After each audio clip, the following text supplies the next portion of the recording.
प्रजा सुखे सुखम राज्य प्रजानाम च हितम हितम, अर्थात प्रजा के सुख में ही राजा का सुख है, प्रजा के हित में ही राजा का हित है।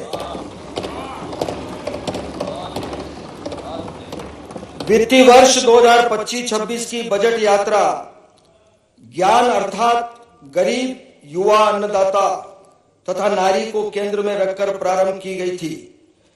इस यात्रा को और अधिक सार्थक व परिणामजनक बनाने के लिए हमारी सरकार ने क्रमशः आई फॉर इंडस्ट्रियलाइजेशन एवं आई फॉर इंफ्रास्ट्रक्चर को भी शामिल किया है, जिससे ज्ञान से प्रारंभ यात्रा का अगला पड़ाव ज्ञानी के स्वरूप में लक्षित है। हर हाथ को काम, हर उपज को दाम, नारी को निर्णय का अधिकार, युवाओं के हौसलों का प्रसार, हर घर जल आपके द्वार, स्वास्थ्य सेवाओं में सुधार, जन कल्याण बेशुमार। हमारी सरकार ने औद्योगिकरण एवं अधोसंरचना में अभूतपूर्व कार्य किए हैं। मुझे सदन को अवगत कराते हुए प्रसन्नता है कि 2026 का वर्ष किसान कल्याण वर्ष के रूप में कृषि एवं किसानों के समग्र कल्याण के लिए समर्पित रहेगा। हमें पूरा विश्वास है कि सदन के मार्गदर्शन व प्रदेश की जनता की भागीदारी से हमारा प्रदेश अमृत काल में माननीय प्रधानमंत्री श्री नरेंद्र मोदी जी के सपनों का विकसित भारत बनाने में उल्लेखनीय योगदान के साथ अपना समृद्धतम स्वरूप भी प्राप्त करेगा। महोदय, हमारा प्रदेश क्षेत्रफल के मान से भारत का दूसरा तथा जनसंख्या के मान से 5वां सबसे बड़ा राज्य है।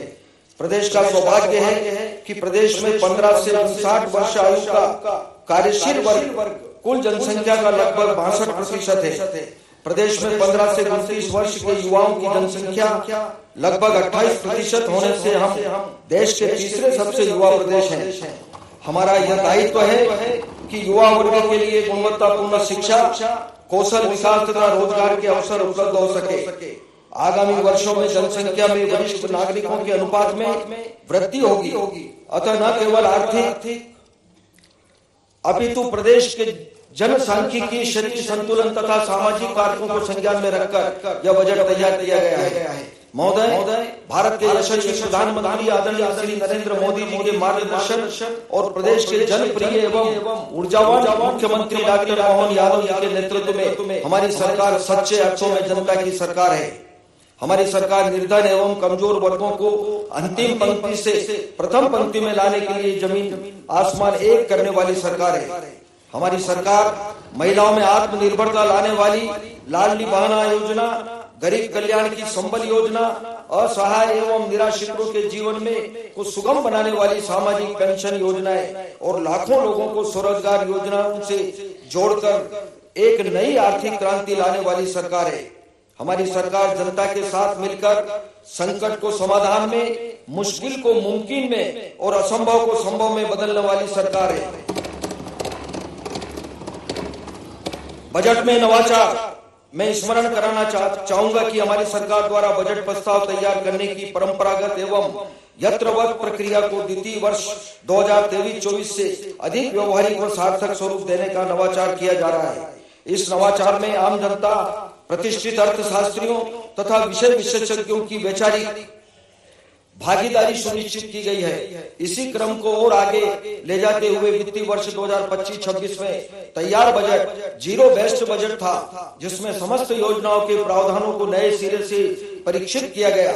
इसके अतिरिक्त नवीन आवश्यकताओं के साथ साथ लंबित दायित्वों को भी निराकृत करने का सफल प्रयास हुआ है। वित्तीय वर्ष 2025-26 के बजट में औद्योगिक निवेश, युवाओं के रोजगार तथा श्रम कल्याण से संबंधित योजनाओं के विगत वर्षों के दायित्वों के लिए रुपये 3,500 करोड़ का व्यय संभावित है।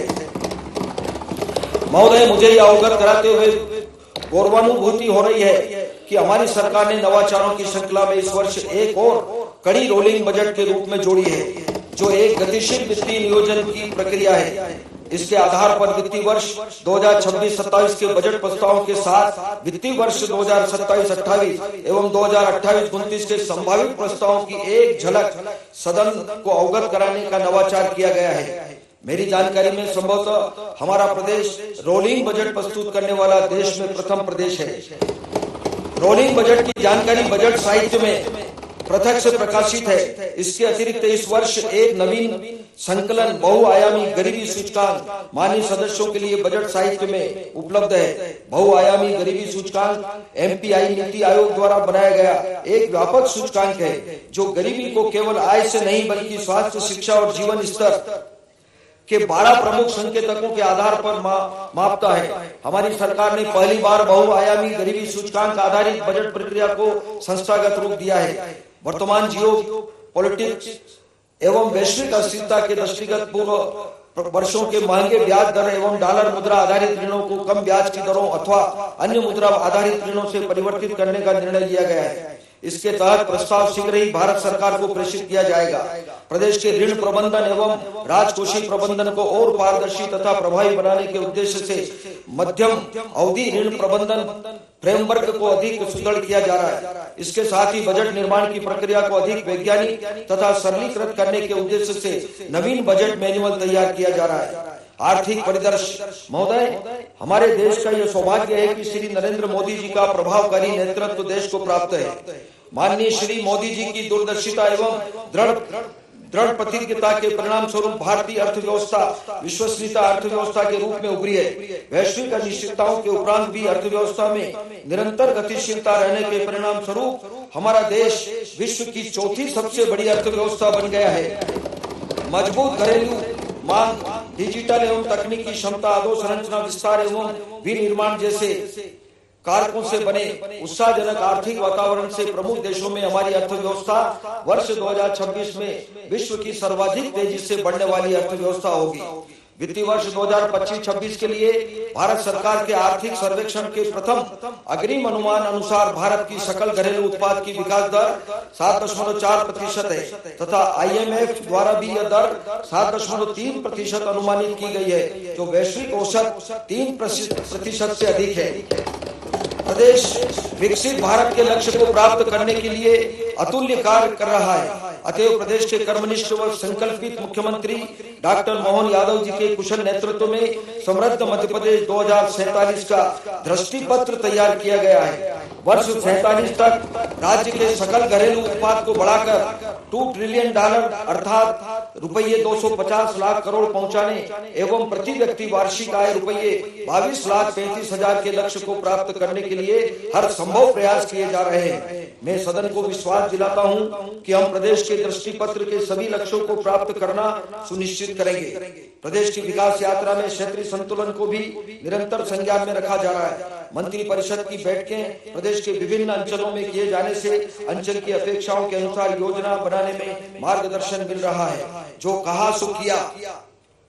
हमारी सरकार के लिए बजट संवैधानिक दायित्वों के निर्वहन के साथ हमारी कथनी एवं करनी की समीक्षा का भी अवसर है। हम यथा वाचो यथा तथा क्रिया के नीति वाक्य को आत्मसात कर आगे बढ़ रहे हैं। सच्चा वादा पक्का काम हमारी सरकार की है पहचान। महोदय, मुझे यह अवगत कराते हुए प्रसन्नता, गर्व तथा संतोष है कि विगत बजट भाषण में घोषित प्रमुख नवीन कार्य प्रारंभ किए जा चुके हैं। जिला विकास सलाहकार समिति का गठन किया जा चुका है। इस समिति के माध्यम से जिले की प्राथमिकताओं के अनुसार विकास योजनाएं तैयार हो रही है। रुपये 21,630 करोड़ आकार की मुख्यमंत्री मजरा टोला सड़क योजना की स्वीकृति दी जा चुकी है। मुख्यमंत्री सुगम परिवहन सेवा अंतर्गत शीघ्र ही बसें संचालित हो जाएगी। निराश्रित गोवंश के संरक्षण के लिए गौशालाओं को देय अनुदान प्रति गोवंश प्रति दिवस रुपये 20 से बढ़ाकर रुपये 40 किया गया है। ग्राम विकास पर केंद्रीय मुख्यमंत्री वृंदावन ग्राम योजना स्वीकृत की जा चुकी है। मुझे सदन को अवगत कराते हुए हर्ष है कि विगत बजट भाषण में कौशल विकास के उद्देश्य से घोषित लोक माता देवी अहिल्याबाई कौशल विकास कार्यक्रम प्रारंभ किया जा चुका है। गत बजट भाषण में निजी निवेश से संपत्ति निर्माण योजना की घोषणा की गई थी। मुझे प्रसन्नता है कि जन निजी भागीदारी मॉडल पर हाल ही में धार एवं बैतूल में चिकित्सा महाविद्यालयों का शुभारंभ हुआ है। मेट्रोपॉलिटन रीजन डेवलपमेंट अथॉरिटी अंतर्गत इंदौर एवं आसपास के क्षेत्रों के समग्र विकास की रूपरेखा पर कार्य प्रारंभ हो चुका है। प्रदेश में नगरीय क्षेत्रों में गीता भवनों की स्थापना के कार्य प्रचलित है।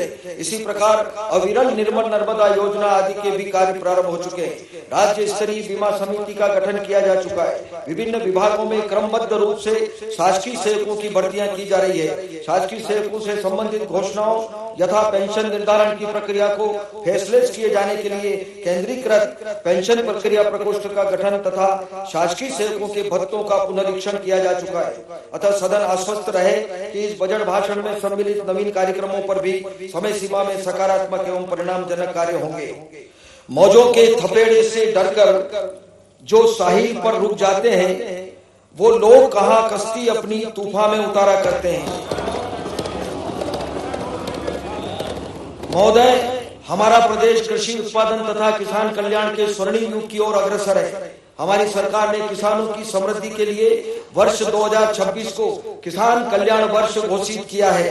हमारी सरकार के लिए घोषणा सरकारी एजेंडा नहीं बल्कि हकीकत में बदलने का संकल्प है। अन्नदाता के श्रम से खेतों में स्वर्ण निखरता है। उन्नत बीज और तकनीक से भाग्य नया अब सस्ता है। समर्थ किसान और समृद्ध डगर की नई कहानी है। धरती पुत्र के स्वाभिमान में विकसित मध्य प्रदेश की निशानी है। बजट पर चर्चा के समय मुझे यह बताते हुए गर्व है कि हमारा प्रदेश दाल उत्पादन में प्रथम, गेहूं एवं तिलहन उत्पादन में द्वितीय स्थान रखता है। देश के कुल सोयाबीन उत्पादन का लगभग 35% हमारे प्रदेश में उत्पादित होता है। हमारा प्रदेश देश का तीसरा सबसे बड़ा दुग्ध उत्पादन वाला प्रदेश है। प्रदेश का संतरा, टमाटर, धनिया एवं लहसुन उत्पादन में देश में प्रथम स्थान, सब्जियों एवं फूल उत्पादन में देश में दूसरा स्थान है। प्रदेश में 213 लाख हेक्टेयर क्षेत्र में 670 लाख मैट्रिक टन खाद्यान्न उत्पादन हो रहा है। प्रदेश में खाद्यान्न संकुल भंडार में क्षमता 421 लाख 24,000 मैट्रिक टन है, जो देश में सर्वाधिक है। अपना बजट रखने दीजिए, आपको चर्चा का समय मिलेगा तब चर्चा कीजिए। खेती के विभिन्न चरणों यथा भूमि तैयार करने से शुरू करके उत्पादन की बिक्री तक की प्रक्रिया में किसानों को सहायता एवं मार्गदर्शन सुनिश्चित किया जा रहा है। कृषि भूमि तैयार करने के लिए कस्टम हायरिंग सेंटर के माध्यम से मिट्टी की गुणवत्ता अनुसार फसल के चयन के लिए साइल हेल्थ कार्ड, सहकारी समितियों के माध्यम से उन्नत बीज एवं उर्वरक सिंचाई के लिए पर्याप्त पानी तथा विश्वसनीय विद्युत आपूर्ति, फसल भंडारण, उपज का मंडी तथा बाजार में विपणन, भावांतर योजना, प्राकृतिक प्रकोप से क्षति की स्थिति में फसल बीमा, विभिन्न राहत योजनाओं के माध्यम से कृषकों को सहायता, जैविक एवं प्राकृतिक खेती को प्रोत्साहन तथा पोस्ट हार्वेस्ट नरवाई प्रबंधन जैसी गतिविधियों द्वारा कृषि कार्य के प्रत्येक चरण में किसानों के साथ हमारी सरकार खड़ी है। इसके साथ ही किसानों के लिए मुख्यमंत्री किसान सम्मान निधि तथा शून्य ब्याज पर कृषि ऋण जैसी आर्थिक समर्थन की योजनाएं भी प्रचलित है। कृषि उत्पादन में वृद्धि के लिए सिंचाई की आवश्यकता सर्वोपरि है। किसानों को स्थायी सिंचाई पंप कनेक्शन की योजना अंतर्गत 1,25,000 ट्रांसफार्मर स्थापित है। सिंचाई के लिए ऊर्जा की निर्बाध आपूर्ति के सुदृढ़ करने के लिए प्रधानमंत्री कृषक सूर्य मित्र योजना अंतर्गत वित्तीय वर्ष 2026-27 में रुपये 3,000 करोड़ की लागत से 1 लाख सोलर सिंचाई पंप किसानों को उपलब्ध कराया जाना लक्षित है। हमारी सरकार किसानों के लिए कृषि उद्यानिकी, पशुपालन तथा मत्स्य पालन आदि को मूल्य संवर्धन से जोड़कर रोजगार के व्यापक अवसर सृजित कर रही है। प्रधानमंत्री किसान सम्मान निधि अंतर्गत किसान परिवारों को रुपये 6,000 प्रति वर्ष की आर्थिक सहायता प्राप्त हो रही है। हमारी सरकार द्वारा भी मुख्यमंत्री किसान कल्याण योजना अंतर्गत 6,000 रुपये प्रति वर्ष जोड़कर कुल रुपये 12,000 प्रति वर्ष का लाभ दिया जा रहा है। भावांतर योजना के अंतर्गत सोयाबीन के लिए 6,44,000 किसानों को रुपये 1,292 करोड़ का भुगतान किया गया है। भावांतर योजना के सुपरिणामों से प्रभावित होकर अन्य प्रदेशों द्वारा भी योजना में रुचि दिखाई गई है। महोदय, हमने विगत बजट भाषण में मुख्यमंत्री कृषक उन्नति योजना प्रारंभ करने की घोषणा की थी। इसके अंतर्गत किसानों को पारिस्थितिकीय संतुलन हेतु सहायक फसलें लेने पर राज्य सरकार द्वारा विशेष प्रोत्साहन राशि देने का प्रावधान है। मुझे अवगत कराते हुए प्रसन्नता है कि इस योजना अंतर्गत 6,69,000 किसानों को रुपये 337 करोड़ की प्रोत्साहन राशि दी गई है। जैविक एवं प्राकृतिक खेती हमारी सरकार की उच्च प्राथमिकता है। हमारे प्रदेश में देश का सर्वाधिक प्रमाणित जैविक खेती क्षेत्र है। एपीडा संस्था द्वारा 10,13,000 हेक्टेयर तथा वनोपज संग्रहण सहित कुल 21,42,000 हेक्टेयर जैविक प्रमाणीकृत क्षेत्र पंजीकृत है। National mission for natural farming अंतर्गत 1,89,000 किसानों द्वारा 75,650 हेक्टेयर में प्राकृतिक खेती का लक्ष्य है। नरवाई जलाने की प्रथा को समाप्त करने के लिए फसल अवशेष प्रबंधन में उपयोगी कृषि उपकरण उपलब्ध कराए जाने के साथ सैटेलाइट के माध्यम से मॉनिटरिंग की जा रही है। किसानों की सुविधा के लिए उन्नत सूचना प्रौद्योगिकी के उपयोग को बढ़ावा देने के उद्देश्य से एग्री GIS, MP किसान मोबाइल ऐप तथा एग्री स्टेट का उपयोग किया जा रहा है। भारत सरकार के फसल बीमा पोर्टल का भू अभिलेख पोर्टल से इंटीग्रेशन किया गया है। किसानों को उर्वरक की होम डिलीवरी का पायलट ई विकास पोर्टल के माध्यम से सफलतापूर्वक 3 जिलों में संपन्न हो चुका है। कृषि उपभोक्ताओं को विद्युत बिल में दी जाने वाली राहत के लिए 20,485 करोड़, प्रधानमंत्री फसल बीमा योजना के लिए 1,299 करोड़, मुख्यमंत्री किसान कल्याण योजना के लिए 5,500 करोड़ तथा ब्याज मुक्त अल्पकालीन कृषि ऋण के लिए रुपये 720 करोड़ के प्रावधान प्रस्तावित है। वर्ष 2025-26 में समर्थन मूल्य पर 9,05,000 किसानों से 77,74,000 मेट्रिक टन गेहूं का उपार्जन कर रुपये 20,213 करोड़ की राशि का भुगतान किया गया। इसके अतिरिक्त रुपये 1,360 करोड़ का बोनस भुगतान भी किया गया। खरीफ विपणन वर्ष 2025-26 में 7,62,000 किसानों से 51,74,000 मेट्रिक टन धान का उपार्जन किया जाकर रुपये 11,744 करोड़ का भुगतान किया जा चुका है। उद्यानिकी उत्पादों के बेहतर प्रसंस्करण एवं बाजार तक सुलभ पहुंच के माध्यम से उद्यानिकी गतिविधियों को प्रोत्साहित किया जा रहा है। प्रदेश में लगभग 28,42,000 हेक्टेयर क्षेत्र में उद्यानिकी फसलों की पैदावार हो रही है। वर्तमान में फलों का उत्पादन 100 लाख मेट्रिक टन एवं सब्जियों का उत्पादन 259 लाख मेट्रिक टन से अधिक है। इसे वर्ष 2030 तक क्रमशः 136 लाख एवं 344 लाख मेट्रिक टन ले जाने का लक्ष्य है। उद्यानिकी गतिविधियों के लिए इस वर्ष रुपये 772 करोड़ का प्रावधान प्रस्तावित है। इसमें प्रधानमंत्री सूक्ष्म खाद्य उद्यम उन्नयन योजना के लिए रुपये 200 करोड़ एवं राष्ट्रीय उद्यानिकी मिशन के लिए रुपये 152 करोड़ के प्रावधान सम्मिलित है। पशुपालन को व्यावसायिक गतिविधियों से जोड़कर प्रोत्साहन किया जा रहा है। प्रदेश के दुग्ध उत्पादों के हित में मुख्यमंत्री पशुपालन विकास योजना अंतर्गत Madhya Pradesh state cooperative dairy federation तथा सुबद्ध दुग्ध संघों के संचालन एवं प्रबंधन के लिए राष्ट्रीय डेयरी विकास बोर्ड के साथ अनुबंध किया जा चुका है। इस अनुबंध से दुग्ध सहकारी समितियों की संख्या तथा दुग्ध संकलन में वृद्धि हुई है। प्रदेश में वर्तमान में प्रति व्यक्ति प्रतिदिन दुग्ध उपलब्धता 707 ग्राम है, जो राष्ट्रीय औसत 485 ग्राम से लगभग 46% अधिक है। हमारा लक्ष्य मध्य प्रदेश को देश की मिल्क कैपिटल बनाना है। इस उद्देश्य से डॉक्टर भीमराव अंबेडकर कामधेनु योजना अंतर्गत डेयरी स्थापना के लिए हितग्राहियों को अनुदान दिया जा रहा है। प्रदेश में संचालित लगभग 3,000 गौशालाओं में 4,75,000 गोवंश पालन हो रहा है। गोवंश की उपयुक्त एवं गरिमा पूर्ण देखभाल के लिए प्रदेश में स्वावलंबी गौशालाएं स्थापित करने हेतु नीति तैयार की गई है। इस नीति के अंतर्गत स्थापित होने वाली गौशालाएं आधुनिक पद्धति से संचालित होगी, जिनमें जैविक खाद, पंचगव्य तथा बायोगैस का उत्पादन होगा।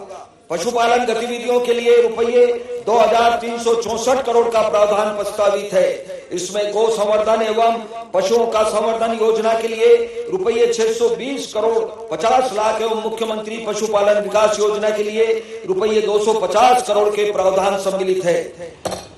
मत्स्य उत्पादन में निजी भागीदारी को प्रोत्साहित किए जाने के साथ आधुनिक तकनीक के उपयोग को भी बढ़ाया गया है। वर्ष 2025-26 में दिसंबर 2025 तक 3 लाख मीट्रिक टन से अधिक मत्स्य उत्पादन तथा 218 करोड़ स्टैंडर्ड फ्राई मत्स्य बीज का उत्पादन किया गया है। मत्स्य पालन गतिविधियों के लिए रुपये 412 करोड़ 89 लाख का प्रावधान प्रस्तावित है। इसमें प्रधानमंत्री मत्स्य संपदा योजना के लिए रुपये 181 करोड़ एवं मुख्यमंत्री मछुआ समृद्धि योजना के लिए रुपये 150 करोड़ के प्रावधान सम्मिलित है। सहकारिता एक जन आंदोलन है जो मुख्यतः किसानों को कृषि ऋण, आवास और उपभोक्ता वस्तुओं तक पहुंच प्रदान करता है। प्रदेश सरकार सहकार से समृद्धि के विजन के साथ ई सहकारिता पोर्टल के माध्यम से इस क्षेत्र में पारदर्शिता तथा आधुनिकीकरण की दिशा में कार्य कर रही है। प्रदेश में 4,536 प्राथमिक कृषि सहकारी समितियों के माध्यम से किसानों को शून्य ब्याज पर फसल ऋण उपलब्ध हो रहा है। अपनी बात रखने का अवसर वर्ष 2026-27 हेतु रुपये 25,000 करोड़ का कृषि ऋण इन समितियों के माध्यम से वितरित किए जाने का लक्ष्य है। प्राथमिक कृषि सहकारी 7 समितियों का कंप्यूटरीकरण किया जाकर किसानों को इस सेवाएं प्रदान करने के लिए 4,000 से अधिक सामान्य सुविधा केंद्र शुरू किए जा चुके हैं। प्रदेश में वर्तमान में लगभग 70 लाख किसान क्रेडिट कार्ड धारक हैं, जिनमें से लगभग 41 लाख किसानों को इन समितियों के माध्यम से रुपये 19,764 करोड़ का अल्पकालीन ऋण शून्य ब्याज दर पर उपलब्ध कराया गया। सहकारी बैंकों के माध्यम से कृषकों को अल्पकालीन ऋण पर ब्याज अनुदान योजना हेतु रुपये 720 करोड़ का प्रावधान प्रस्तावित है। ग्रामीणों को स्थानीय स्तर पर रेशम कीट पालन से स्वरोजगार हेतु प्रारंभ की गई रेशम समृद्धि योजना के अंतर्गत 1,600 ग्रामीणों को लाभान्वित किया गया है।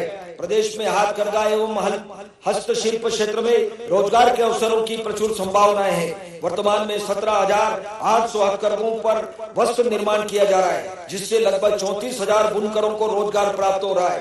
कुटीर एवं ग्रामोद्योग के लिए वर्ष 26-27 में रुपये 145 करोड़ का प्रावधान प्रस्तावित है। कृषि एवं संबद्ध क्षेत्रों के लिए रुपये 88,910 करोड़ का प्रावधान प्रस्तावित है।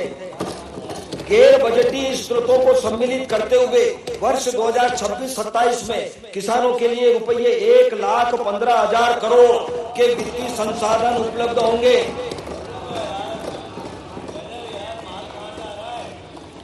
गरीब कल्याण, मुझे महाकवि रहीम की पंक्तियां स्मरण में आ रही है। दीन सबन को लखत है, दीन ही लखे न कोई, जो रहीम दीन ही लखे, दीन बंधु सब होए। हमारी सरकार अल्प आय तथा समाज की मुख्य धारा से पिछड़े हुए वर्ग के लिए बजट प्रावधान को एक शासकीय प्रक्रिया तक सीमित नहीं मानती। हमारी सरकार इस वर्ग के समग्र कल्याण, उत्थान व समाज की मुख्य धारा में लाने के लिए संपूर्ण संवेदनशीलता व सेवा भावना के साथ कार्य कर रही है। प्रदेश की कुल जनसंख्या का लगभग 21% अनुसूचित जनजाति तथा 16% अनुसूचित जाति वर्ग है। प्रदेश में जनजाति समूह की संस्कृति, बोली, रहन सहन, धार्मिक आस्थाएं, सामाजिक संरचनाएं आदि विविध और विशिष्ट है।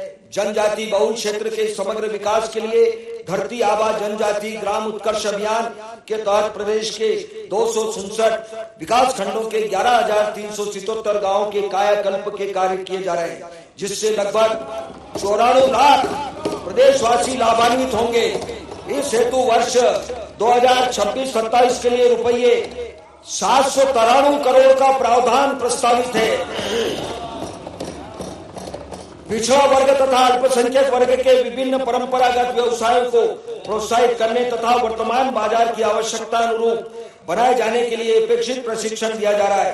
प्रदेश के पिछड़ा वर्ग एवं अल्पसंख्यक वर्ग के विद्यार्थियों के लिए छात्रावासों को आदर्श छात्रावास के रूप में विकसित किया जा रहा है। वर्ष 25-26 में पिछड़ा वर्ग पोस्ट मैट्रिक छात्रवृत्ति के अंतर्गत 7,50,000 विद्यार्थियों को लाभान्वित किया गया। सरदार पटेल कोचिंग योजना अंतर्गत 4,000 विद्यार्थियों को लाभान्वित करने का लक्ष्य है। विमुक्त घुमक्कड़ एवं अर्ध घुमक्कड़ समुदाय को समाज की मुख्य धारा में लाए जाने के लिए प्रचलित योजनाओं यथा छात्रवृत्ति, कन्याओं के शिक्षण हेतु प्रोत्साहन, बस्ती विकास, स्वरोजगार आदि को निरंतर रखा गया है। पिछड़ा वर्ग एवं अल्पसंख्यक कल्याण, विमुक्त घुमक्कड़ एवं अर्ध घुमक्कड़ वर्ग के लिए रुपये 1691 करोड़ का प्रावधान प्रस्तावित है। महोदय, यह खुशी की बात है कि प्रदेश में जीवन प्रत्याशा बेहतर हुई है, परंतु इसका दूसरा पहलू की कार्यशील जनसंख्या की तुलना में वरिष्ठ जनों की संख्या का अनुपात बढ़ रहा है। इस तथ्य के परिप्रेक्ष्य में अधिक आयु के व्यक्तियों के सुगम, स्वस्थ एवं सुरक्षित जीवन यापन के लिए हमारी सरकार पूरी सेवा भावना के साथ कार्य कर रही है। रोजगार के अधिक आकर्षक अवसरों के चलते परिवार के युवाओं का प्रवर्जन महानगरों की ओर हो रहा है। इससे प्रभावित वृद्धजनों को आवास, पौष्टिक भोजन, स्वास्थ्य सुविधाएं आदि हेतु भोपाल में सर्व सुविधा युक्त वृद्धाश्रम संध्या छाया प्रारंभ किया गया है। समाज के कमजोर वर्गों के लिए संचालित विभिन्न पेंशन योजनाओं के अंतर्गत वर्तमान में 54 लाख से अधिक नागरिकों को लाभान्वित किया जा रहा है। इसके अतिरिक्त राष्ट्रीय परिवार सहायता योजना, दिव्यांगों को आर्थिक सहायता, मुख्यमंत्री कन्या विवाह एवं निकाह योजना, माता पिता भरण पोषण योजना, अटल वयो अभ्युदय योजना आदि में आवश्यक धनराशि की व्यवस्था भी सुनिश्चित की गई है। इन सामाजिक सुरक्षा योजनाओं के लिए रुपये 2857 करोड़ का प्रावधान प्रस्तावित है। प्रधानमंत्री गरीब कल्याण अन्न योजना अंतर्गत विगत 2 वर्षों में 5 करोड़ 25 लाख हितग्राहियों को रुपये 22,800 करोड़ का 66 लाख 25,000 मीट्रिक टन निःशुल्क खाद्यान्न वितरण किया गया है। पोषण स्तर को बढ़ाने के लिए उचित मूल्य की दुकानों को जन पोषण केंद्रों के रूप में उन्नत किया जा रहा है। सार्वजनिक वितरण प्रणाली के अंतर्गत खाद्यान्न वितरण की पारदर्शी व्यवस्था सुनिश्चित करने के लिए लगभग 93% हितग्राहियों का ई-KYC किया जा चुका है। प्रदेश को अपनी श्रम शक्ति पर गर्व है। माननीय प्रधानमंत्री जी के नेतृत्व में केंद्र सरकार द्वारा श्रम क्षेत्रों की सेवाओं में बेहतरी लाने के लिए पुराने एवं अप्रासंगिक हो चुके 29 श्रम कानूनों के स्थान पर 4 नवीन श्रम संहिताएं अधिसूचित की गई है। हमारी सरकार ने कारखाना अधिनियम, ठेका श्रम अधिनियम तथा औद्योगिक विवाद अधिनियम में संशोधन किए हैं। श्रमिक व श्रमिक परिवारों के कल्याण के लिए प्रदेश में संचालित मुख्यमंत्री जन कल्याण संबल योजना को निरंतर रखा गया है। प्रदेश में कामकाजी महिलाओं को बेहतर व सुरक्षित वातावरण प्रदान करने के लिए कामकाजी महिलाओं के लिए छात्रावास का निर्माण योजना के अंतर्गत प्रदेश के 4 औद्योगिक क्षेत्रों के निकट 5,772 बेड्स क्षमता के हॉस्टल निर्माणाधीन है। इससे क्षेत्र में जन निजी भागीदारी को भी प्रोत्साहित किया जा रहा है। श्रम विभाग के लिए रुपये 1,335 करोड़ का प्रावधान प्रस्तावित है। गरीब वर्ग के आर्थिक सशक्तिकरण व सुरक्षा में सहायक प्रधानमंत्री जन धन योजना के अंतर्गत अब तक 4 करोड़ 61 लाख खाते खोले जा चुके हैं। प्रधानमंत्री सुरक्षा बीमा योजना में 3 करोड़ 64 लाख, प्रधानमंत्री जीवन ज्योति बीमा योजना में 1 करोड़ 54 लाख तथा अटल पेंशन योजना में 46 लाख पंजीयन है। शासन द्वारा आबादी भूमि पर ग्रामीण क्षेत्रों में निवासरत 46 लाख 63,000 परिवारों को 50,000 करोड़ मूल्य की आबादी भूमि पर मालिकाना हक दिया जा चुका है। हमारी सरकार द्वारा निर्णय लिया गया है कि इस भूमि की रजिस्ट्री संबंधी परिवार के पक्ष में कराई जाएगी। इस हेतु स्टाम्प ड्यूटी एवं रजिस्ट्रेशन शुल्क का संपूर्ण व्यय राज्य शासन द्वारा वहन किया जाएगा। इस योजना अंतर्गत रुपये 3,800 करोड़ का प्रावधान प्रस्तावित है। युवा कल्याण, माननीय अध्यक्ष महोदय, हमारी सरकार युवाओं का से आह्वान है, दृढ़ निश्चय के पवित्र भाव से स्वनयनों में विश्वास जगा लक्ष्य भेद बढ़ाना होगा, अंतस को उकसाना होगा। कार्यशील जनसंख्या का बढ़ता अनुपात प्रदेश के आर्थिक विकास को गति देने के अवसर प्रदान करता है।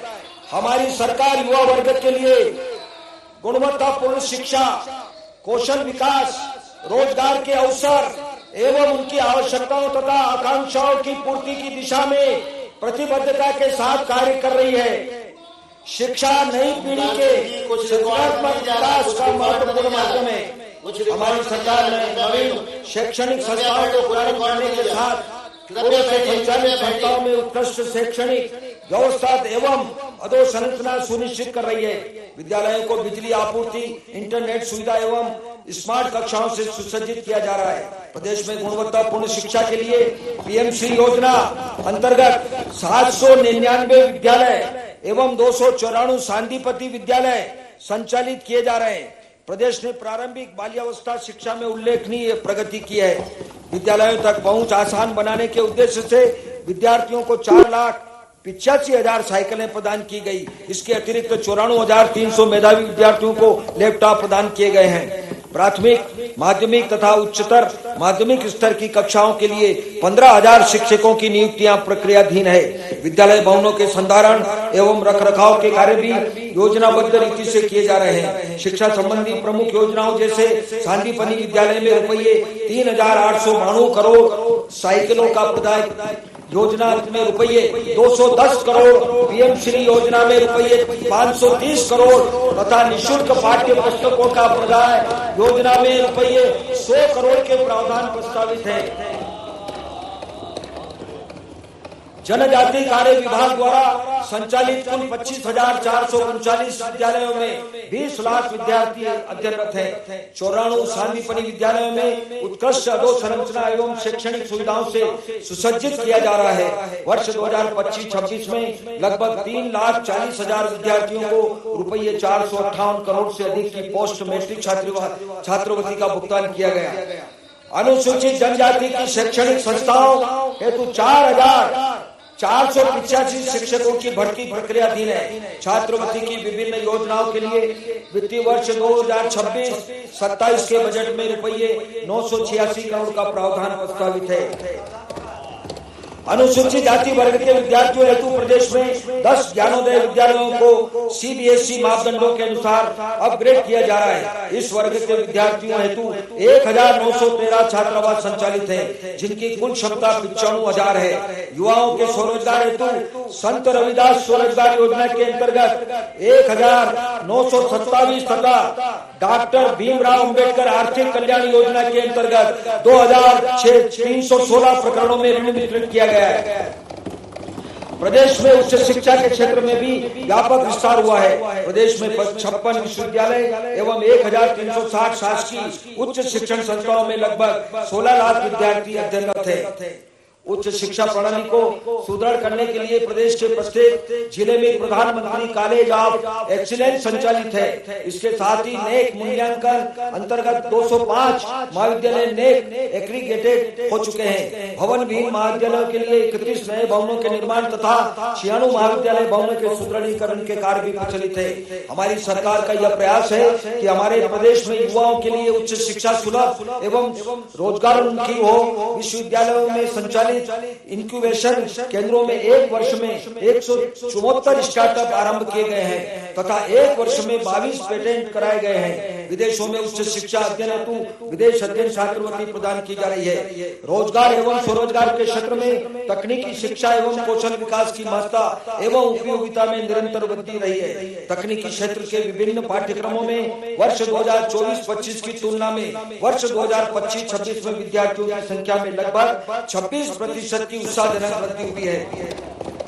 प्रदेश के समस्त शासकीय इंजीनियरिंग महाविद्यालयों में वाईफाई कैंपस एवं स्मार्ट क्लासरूम स्थापित किए गए हैं। राष्ट्रीय रक्षा विश्वविद्यालय का परिसर राजीव गांधी प्रौद्योगिकी विश्वविद्यालय भोपाल में प्रारंभ किया जा चुका है। वर्ष 2025 में अब तक आयोजित 608 रोजगार मेले तथा युवा संगम कार्यक्रम के माध्यम से 85,000 युवाओं को ऑफर लेटर प्रदान किए गए हैं। महोदय, खेल गतिविधियां स्वस्थ मनोरंजन के साथ शारीरिक और मानसिक विकास के लिए अत्यंत महत्वपूर्ण है। हमारी सरकार के युवाओं की खेल प्रतिभा को राष्ट्रीय एवं अंतर्राष्ट्रीय स्तर पर पहचान दिलाने के लिए प्रतिबद्धता के साथ कार्य कर रही है।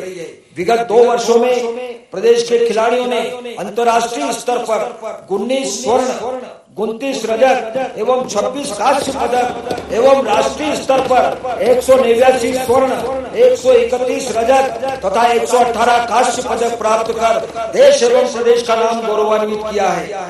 युवाओं की खेल अभिरुचियों के प्रोत्साहन हेतु विभिन्न योजनाओं को हमारी सरकार ने विगत 2 वर्षों में विस्तारित किया है। हमारी सरकार ने सीएम युवा शक्ति योजना के अंतर्गत सभी विधानसभा क्षेत्रों में सर्व सुलभ एवं सर्व सुविधा संपन्न स्टेडियम उपलब्ध कराए जाने की दिशा में कार्य प्रारंभ कर दिया गया है। वर्तमान में प्रदेश में 11 खेल अकादमियों में 18 खेलों की अंतर्राष्ट्रीय स्तर की अधोसंरचना उपकरण व प्रशिक्षण सुविधाएं है। प्रदेश में 4 हॉकी टर्फ तथा 30 खेल स्टेडियम निर्माणाधीन है। खेल एवं युवा कल्याण के क्षेत्र में के लिए रुपये 815 करोड़ रुपए का बजट प्रावधान प्रस्तावित है।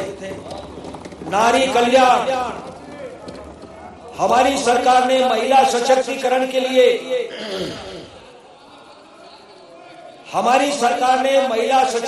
के लिए अनेक प्रभावशाली नीतियां और योजनाएं लागू की है। महिला स्व सहायता समूह शासकीय सेवा तथा जनप्रतिनिधियों के रूप में भूमिका, टोल नाके तथा पेट्रोल पंप जैसे पुरुष प्रधान व्यवसायों में प्रतिनिधित्व, खेती किसानी, पुलिस व अन्य अर्धसैनिक बलों में बढ़ती भागीदारी तथा साहसिक खेलों में प्रदर्शन इसके प्रमाण है। बालिकाओं के जन्म से लेकर उनकी शिक्षा और विवाह तक के लिए प्रदेश में वर्ष 2007 से लागू लाडली लक्ष्मी योजना को और परिणाम मूलक स्वरूप देकर 2022-23 से लाडली लक्ष्मी योजना 2.0 लागू की गई है। इस योजना के अंतर्गत अब तक 52,29,000 बालिकाओं को लाभान्वित किया गया। इसके साथ ही योजना में 14,12,000 बालिकाओं को छात्रवृत्ति भी प्रदान की गई। इस योजना के लिए रुपये 1,801 करोड़ का प्रावधान प्रस्तावित है।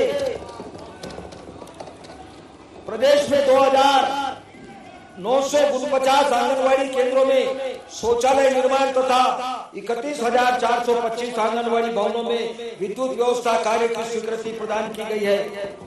भारत सरकार से 24,662 सक्षम आंगनवाड़ी केंद्रों को विकसित किए जाने की स्वीकृति प्राप्त हुई है, जिसके अंतर्गत smart LED TV, water purifier एवं खिलौने प्रदान किए जाने के साथ पोषण वाटिका का निर्माण तथा रेन वाटर हार्वेस्टिंग की भी स्थापना की जा रही है। पोषण 2.0 अंतर्गत मातृ पोषण, नवजातों एवं शिशुओं का आहार एवं स्वास्थ्य, गंभीर एवं अति गंभीर कुपोषित शिशुओं की चिकित्सा एवं संपूर्ण स्वास्थ्य की व्यवस्था सुनिश्चित की जा रही है। नवीन प्रस्तावित यशोदा दुग्ध प्रदाय योजना के अंतर्गत कक्षा 8 तक के प्रत्येक विद्यार्थी को अतिरिक्त पोषण प्रदाय के उद्देश्य से टेट्रा पैक में दुग्ध प्रदान किया जाएगा। वर्ष 26-27 में इस योजना अंतर्गत 80 लाख विद्यार्थियों को दुग्ध पैकेट वितरित किए जाने का लक्ष्य है। आगामी 5 वर्षों हेतु इस योजना का आकार रुपये 6,600 करोड़ है, जिसमें से इस बजट में 700 करोड़ का प्रावधान प्रस्तावित है। नारी स्वाभिमान एवं स्वनिर्भरता की प्रतीक लाडली बहना योजना में वर्तमान में पंजीकृत महिलाओं की संख्या लगभग 1,25,00,000 है। मुझे यह अवगत कराते हुए प्रसन्नता है कि लाडली बहनों को प्रतिमाह देय राशि रुपये 1,250 को बढ़ाकर 1,500 किया जा चुका है। इस योजना के लिए रुपये 23,882 करोड़ का प्रावधान प्रस्तावित है। प्रधानमंत्री मातृ वंदना योजना अंतर्गत प्रारंभ से अब तक कुल 51,76,000 हितग्राहियों का पंजीयन किया गया है। वित्तीय वर्ष 2025-26 में रुपये 210 करोड़ का भुगतान किया जा चुका है। इस योजना के लिए रुपये 386 करोड़ का प्रावधान प्रस्तावित है।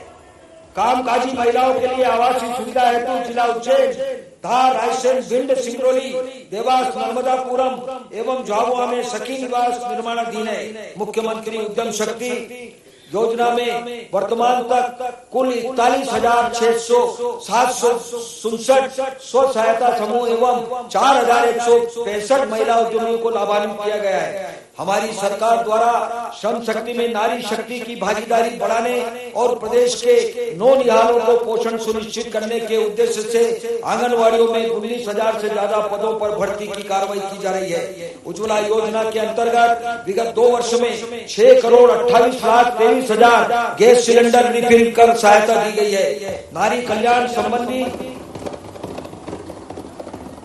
नारी कल्याण संबंधी विभिन्न योजनाओं के लिए वर्ष 26-27 में रुपये 1,27,555 करोड़ के प्रावधान प्रस्तावित हैं।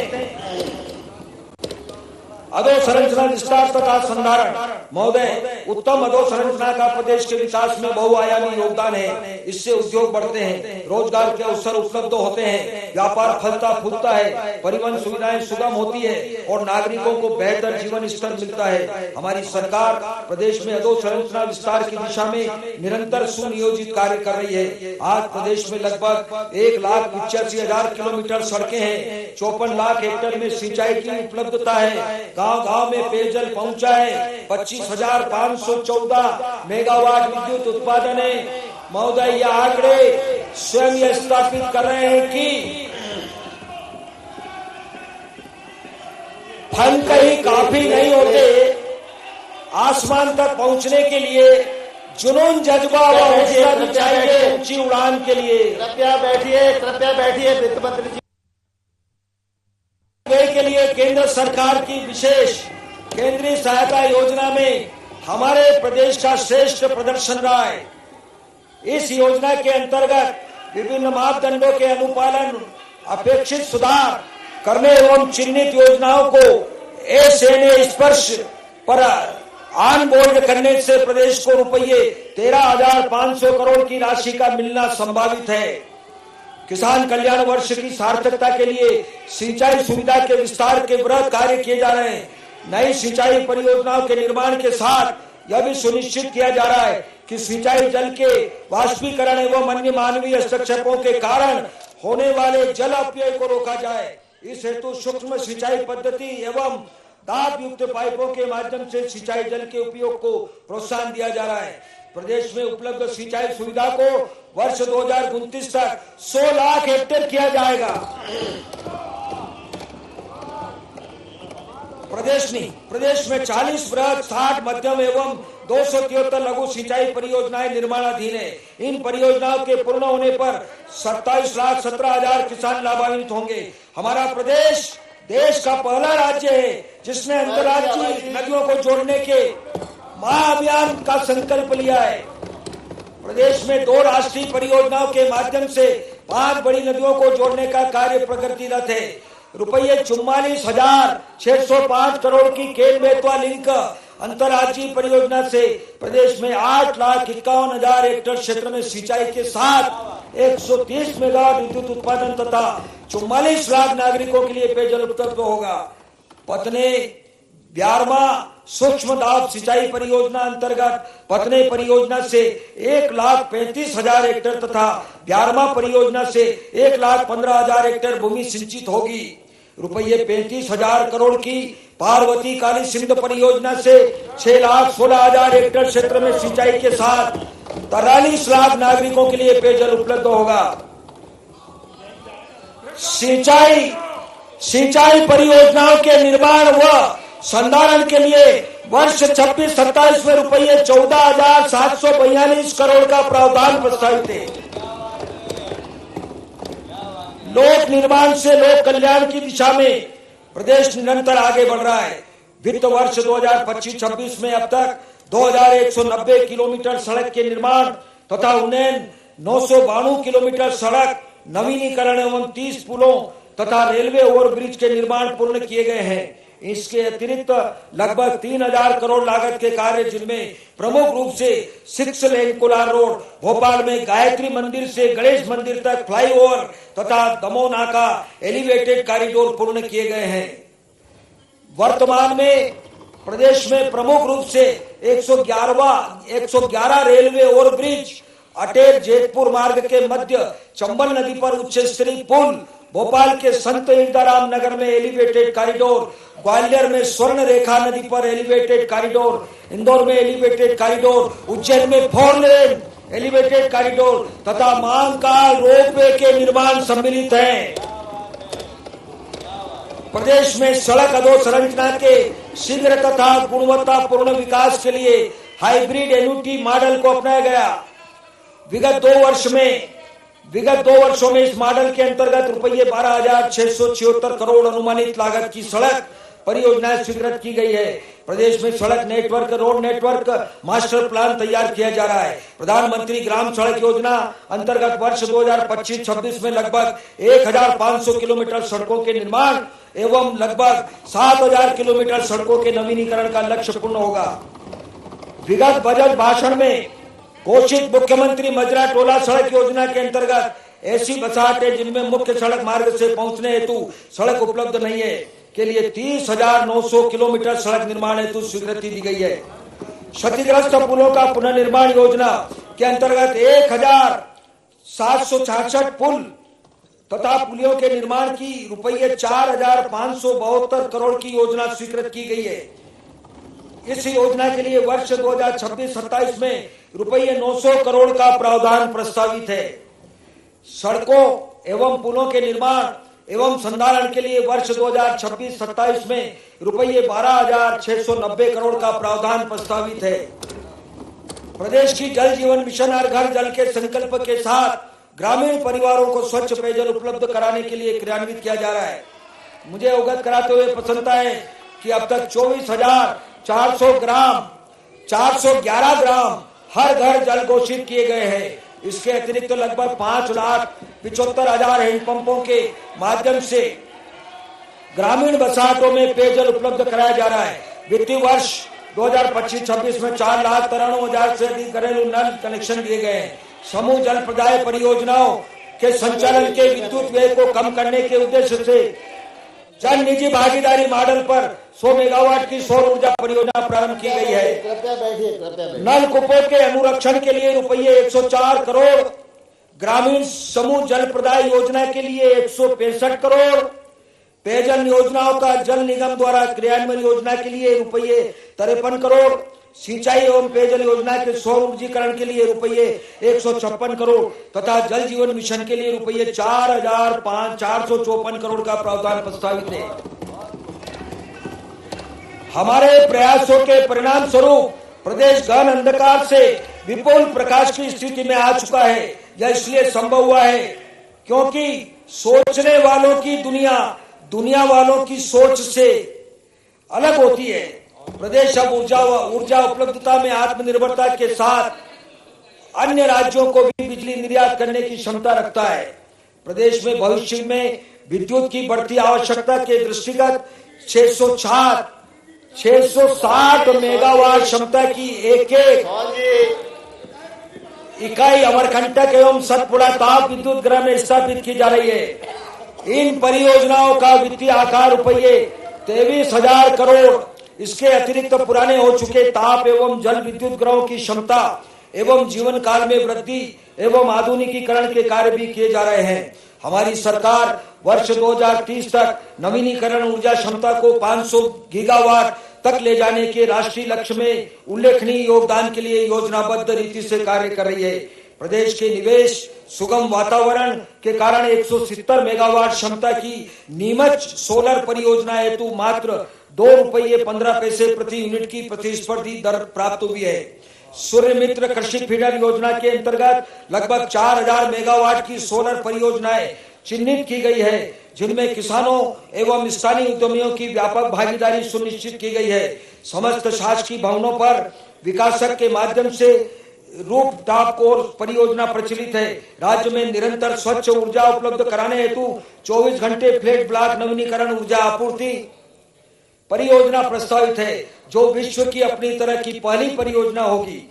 ऊर्जा क्षेत्र के लिए वर्ष 2026-27 में रुपये 34,065 करोड़ का प्रावधान प्रस्तावित है। कृषि, स्वास्थ्य, ऊर्जा, जल आपूर्ति तथा नगरीय ग्रामीण क्षेत्रों में मूलभूत आवश्यकताओं के कार्यों की निरंतरता, गति तथा समय सीमा में पूर्ण किए जाने के लिए वैकल्पिक वित्तीय संसाधनों की महत्वपूर्ण भूमिका है। मुझे सदन को अवगत कराते हुए हर्ष है कि प्रदेश के अधोसंरचना विकास के लिए नवाचारी वित्तीय उपकरणों का उपयोग कर पूंजीगत निवेश किया जाएगा। केंद्र सरकार के बजट में म्युनिसिपल बॉन्ड जारी करने का प्रोत्साहन का प्रावधान रखा गया है। प्रदेश के नगरीय निकायों को इसका लाभ लेने के लिए प्रोत्साहित किया जाएगा। पूंजीगत व्यय का एक भाग गैर बजटीय साधनों से जुटाए जाने की आवश्यकता के दृष्टिगत विभिन्न वित्तीय उपकरणों तथा यथा इनबिल्ट रिट तथा वैल्यू कैप्चर फंड आदि का उपयोग परियोजनाओं के वित्त पोषण के लिए किया जाएगा। सामाजिक सेवा प्रदाताओं को सामाजिक क्षेत्र में निवेश के लिए प्रोत्साहित किया जा रहा है। इस हेतु प्रदेश का पहला सोशल इम्पैक्ट बॉन्ड शीघ्र ही नेशनल स्टॉक एक्सचेंज के सोशल स्टॉक एक्सचेंज पर लिस्ट होगा। राज्य शासन के सार्वजनिक उपक्रमों की निर्भरता मुख्यतः राज्य शासन के वित्तीय संसाधनों पर है। प्रदेश के विकास तथा लोक कल्याणकारी कार्यक्रमों में इन संस्थाओं की भूमिका को और व्यापक तथा मजबूत किए जाने की आवश्यकता है। वित्तीय वर्ष 2026-27 में Narmada basin project company limited, Madhya Pradesh power generation company, सड़क विकास निगम, मेट्रो रेल आदि संस्थाओं के माध्यम से रुपये 17,350 करोड़ का पूंजीगत व्यय संभावित है। इस प्रकार प्रदेश के इतिहास में पहली बार प्रभावी पूंजीगत व्यय रुपये 1 लाख करोड़ से अधिक होगा। प्रदेश में निवेश तथा औद्योगिकरण वर्ष 2005 उद्योग और रोजगार वर्ष रहा है। माननीय मुख्यमंत्री जी के अहर्निश प्रयासों से यह साल उद्योगों के माध्यम से प्रदेश में व्यापक बदलाव का साक्षी बना है। प्रदेश में देश एवं विदेश से निवेश आकर्षित करने के लिए इंडस्ट्रियल कॉन्क्लेव, इंटरेक्टिव सेशन आदि से औद्योगिक विस्तार एवं निवेश का वातावरण निर्मित हुआ है। प्रदेश में गत 2 वर्षों में विभिन्न क्षेत्रों में कुल रुपये 33 लाख करोड़ के निवेश प्रस्ताव प्राप्त हुए हैं, जिनमें से रुपये 8,63,000 करोड़ के कार्य प्रारंभ हो चुके हैं। औद्योगिक विकास एवं निवेश को आकर्षित किए जाने के लिए मध्य प्रदेश एमएसएमई विकास नीति 2025, मध्य प्रदेश एमएसएमई औद्योगिक भूमि एवं भवन आवंटन तथा प्रबंधन नियम 2025 तथा उद्योग संवर्धन नीति 2025 लागू की गई है। इसके साथ ही बृहत श्रेणी की औद्योगिक इकाइयों को आकर्षित करने तथा निवेशकों के लिए एक समग्र पारिस्थितिकीय तंत्र मुहैया कराने के उद्देश्य से मध्य प्रदेश लॉजिस्टिक नीति 2025 एवं मध्य प्रदेश एक्सपोर्ट संवर्धन नीति 2025 भी जारी की गई है। प्रदेश को अंतरिक्ष विज्ञान के नवीन क्षेत्र में ले जाने के लिए मध्य प्रदेश स्पेस टेक नीति 2026 का प्रभावी क्रियान्वयन किया गया है। प्रदेश के सर्वांगीण विकास हेतु प्रदेश के सभी क्षेत्रों में औद्योगिकरण को बढ़ावा देने के लिए औद्योगिक पार्कों का विकास किया जा रहा है।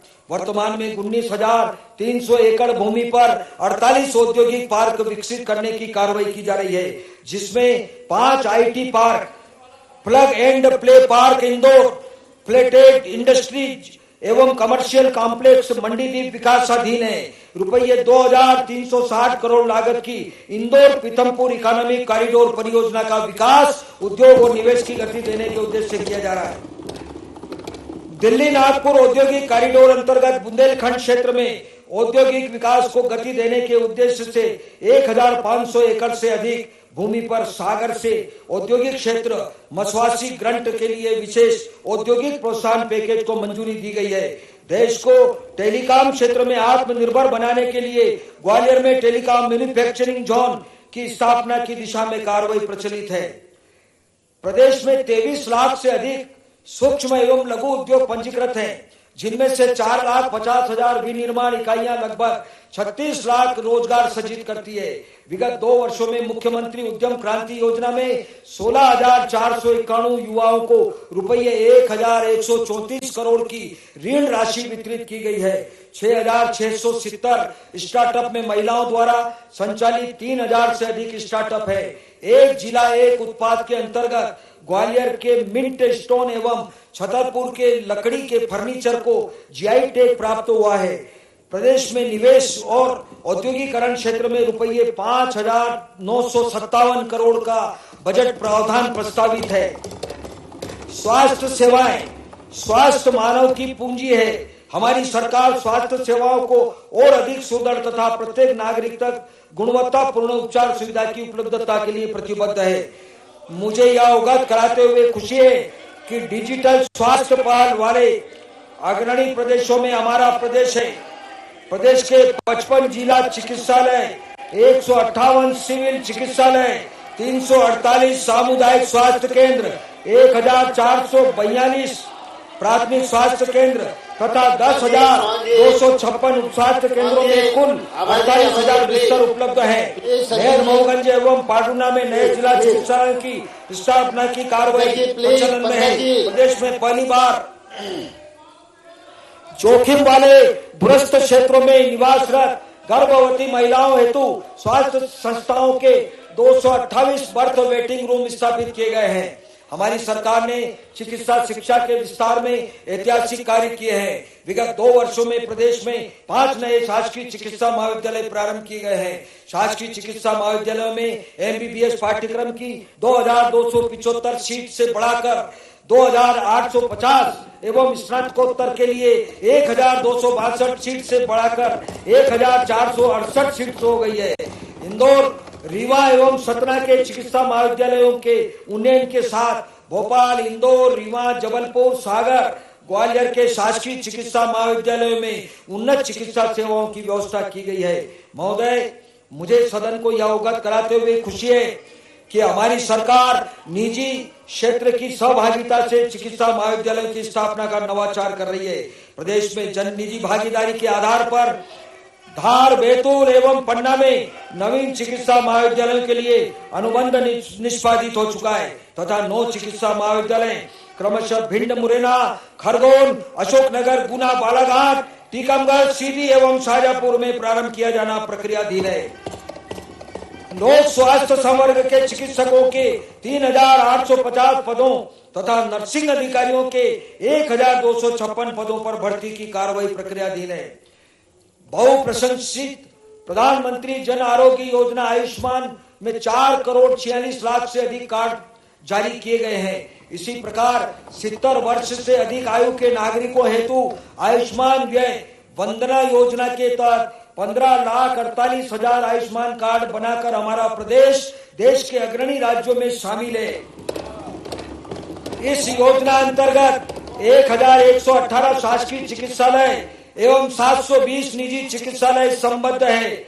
इस योजना के लिए वर्ष 2026-27 हेतु रुपये 2,139 करोड़ का प्रावधान प्रस्तावित है। भारतीय चिकित्सा पद्धति के माध्यम से निदान एवं उपचार उपलब्ध कराने की दिशा में हमारी सरकार निरंतर कार्य कर रही है। प्रदेश में 8 नवीन आयुर्वेद महाविद्यालय सह चिकित्सालयों की स्थापना प्रचलित है। प्रदेश के स्वास्थ्य क्षेत्र में कुल बजट प्रावधान रुपये 23,747 करोड़ प्रस्तावित है। प्रदेश में अधोसंरचना के विस्तार, औद्योगिक निवेश, जलवायु संतुलन, सुरक्षा एवं ईज ऑफ लिविंग के लिए अपेक्षित वातावरण होने से प्रदेश में नगरीकरण बढ़ रहा है। अतः हमारी सरकार नगरों के सुनियोजित विकास के लिए प्रतिबद्धता के साथ आगे बढ़ रही है। प्रदेश में नगरीय विकास एक महत्वपूर्ण चरण में है, जहां आधुनिक तकनीक, हरित ऊर्जा और सार्वजनिक परिवहन इस विकास के मुख्य घटक हैं। भोपाल एवं इंदौर में बहुप्रतीक्षित मेट्रो रेल का संचालन प्रारंभ हो चुका है। प्रदूषण मुक्त यातायात के उद्देश्य से PM ई-बस सेवा अंतर्गत कुल 972 इलेक्ट्रिक बसों के परिवहन की स्वीकृति दी गई है। भोपाल, इंदौर, ग्वालियर, जबलपुर, सागर और उज्जैन में 472 ई-बसों का संचालन हो रहा है। हरित विकास को प्रोत्साहित किए जाने हेतु मध्य प्रदेश ई वाहन नीति 2025 प्रभावशील की गई है। महोदय, मुझे यह अवगत कराते हुए प्रसन्नता है कि भोपाल तथा Indore metropolitan region development authority के गठन की अधिसूचना जारी की जा चुकी है। मेट्रोपॉलिटन रीजन में सभी आवश्यक बुनियादी सुविधाओं के साथ निवेश और रोजगार के अवसर भी उपलब्ध होंगे। सुव्यवस्थित नगरीय एवं हरित विकास की दृष्टि से इंटीग्रेटेड टाउनशिप नीति 2025 लागू की गई है। प्रधानमंत्री आवास योजना शहरी के क्रियान्वयन में प्रदेश का अग्रणी स्थान है। इस योजना अंतर्गत अब तक 8,77,000 आवास निर्मित हो चुके। अगले 5 वर्षों में 10 लाख नए आवासों के निर्माण का लक्ष्य। PM स्वनिधि योजना अंतर्गत 1,79,000 शहरी पथ विक्रेताओं को रुपये 408 करोड़ का ब्याज मुक्त ऋण प्रदान किया गया है। प्रदेश के नगरीय निकायों में वार्ड स्तर पर अधोसंरचना विकास को गति देने के लिए नवीन प्रस्तावित द्वारका नगर योजना अंतर्गत आगामी 3 वर्षों में रुपये 5,000 करोड़ का निवेश लक्षित है। नगरीय क्षेत्रों में आवास हेतु रुपये 2316 करोड़, नगरों की सड़क मरम्मत के लिए रुपये 349 करोड़, अमृत 2.0 में रुपये 3467 करोड़ तथा नगरीय निकायों को मूलभूत सेवाओं हेतु एक मुश्त अनुदान अंतर्गत वर्ष 2026 में रुपये 1057 करोड़ का प्रावधान प्रस्तावित है। सिंहस्थ महापर्व भारतीय संस्कृति और हिंदू धर्म का एक अत्यंत पवित्र और विशाल आध्यात्मिक समागम है। वैश्विक स्तर के इस महान आयोजन की सुविधाजनक एवं गरिमापूर्ण व्यवस्था के लिए हमारी सरकार समयबद्ध रीति से आगे बढ़ रही है। कर्मनिष्ठ मुख्यमंत्री डॉक्टर मोहन यादव जी के सक्षम व कुशल नेतृत्व में सिंहस्थ क्षेत्र को भव्य स्वरूप दिया जा रहा है। इस हेतु रुपये 13,851 करोड़ के कार्य स्वीकृत है, जिनमें रुपये 1,164 करोड़ अनुमानित लागत का इंदौर उज्जैन मार्ग का 6 लेन चौड़ीकरण कार्य, रुपये 1,370 करोड़ अनुमानित लागत का इंदौर उज्जैन ग्रीनफील्ड हाईवे तथा रुपये 701 करोड़ अनुमानित लागत का उज्जैन बाईपास मार्ग सम्मिलित है। वित्तीय वर्ष 2026-27 में इस हेतु रुपये 3,060 करोड़ का प्रावधान प्रस्तावित है। नगरीय विकास के लिए इस बजट में रुपये 21,561 करोड़ का प्रावधान प्रस्तावित है। ग्रामीण विकास में शहर में और गांव मुझ में रहता है, इस भावनात्मक दूरी को पाटने के प्रयास में हमारी सरकार प्रतिबद्ध है। ग्रामीण विकास में आर्थिक सशक्तिकरण एवं रोजगार की महत्वपूर्ण भूमिका है। विकसित भारत जी राम जी कार्यक्रम के तहत जल संरक्षण, ग्रामीण ढांचागत सुविधाएं, आजीविका, प्रतिकूल मौसमी घटनाओं के प्रभाव को कम करने के कार्यों को भी सम्मिलित किया गया है। योजना के अंतर्गत अब 100 दिन के स्थान पर 125 दिन का रोजगार उपलब्ध होगा। आगामी वर्ष में प्रधानमंत्री ग्राम सड़क योजना चतुर्थ चरण में 1,845 किलोमीटर लंबाई के 867 मार्गों का निर्माण, पीएम जनमन सड़क अंतर्गत 879 किलोमीटर लंबाई के मार्ग तथा 60 पुलों के निर्माण, मुख्यमंत्री मजरा टोला सड़क योजना अंतर्गत 2000 किलोमीटर लंबाई की सड़कों का निर्माण तथा 180 क्षतिग्रस्त पुलों के पुनर्निर्माण का लक्ष्य है। वर्ष 2026-27 में 8,000 किलोमीटर सड़कों का पुनर्डामरीकरण, 600 किलोमीटर सड़कों का उन्नयनीकरण एवं 1,000 किलोमीटर सड़कों के संधारण का लक्ष्य है। कृपया बैठ जाइए, प्रधानमंत्री आवास योजना के अंतर्गत निर्माणाधीन 7,32,000 आवासों में से 4 लाख आवासों का निर्माण मार्च 2026 तक पूर्ण हो जाएगा। पीएम जनमन आवास योजना के अंतर्गत 50,000 आवास निर्माणाधीन है। स्वच्छ भारत मिशन ग्रामीण के अंतर्गत वर्ष 2026-27 में 2 लाख व्यक्तिगत पारिवारिक शौचालय निर्माण तथा 505 सामुदायिक स्वच्छता परिसर के निर्माण का लक्ष्य है। ये उचित नहीं है। विकास में सहायता देने के उद्देश्य से मूलभूत सेवाओं तथा ये बिल्कुल भी उचित नहीं है। रुपये 3,736 करोड़ का प्रावधान प्रस्तावित है। संबंधित महत्वपूर्ण योजनाओं तथा प्रधानमंत्री आवास योजना के लिए रुपये 6,850 करोड़, विकसित भारत जी राम जी योजना के लिए रुपये 10,428 करोड़, प्रधानमंत्री जनमन योजना आवास के लिए 900 करोड़, प्रधानमंत्री जनमन योजना सड़क के लिए रुपये 603 करोड़, प्रधानमंत्री पोषण शक्ति निर्माण एवं सहायक योजनाओं के लिए रुपये 1,884 करोड़, राष्ट्रीय ग्रामीण आजीविका मिशन एवं सहायक योजनाओं के लिए रुपये 807 करोड़, स्वच्छ भारत मिशन ग्रामीण के लिए रुपये 400 करोड़ तथा प्रधानमंत्री कृषि सिंचाई योजना के लिए 300 करोड़ के प्रावधान प्रस्तावित है। पंचायत एवं ग्रामीण विकास के लिए वर्ष 2026-27 में रुपये 40,062 करोड़ का प्रावधान प्रस्तावित है। ग्रीन बजट, मध्य प्रदेश को देश का हरित प्रदेश कहा जाता है।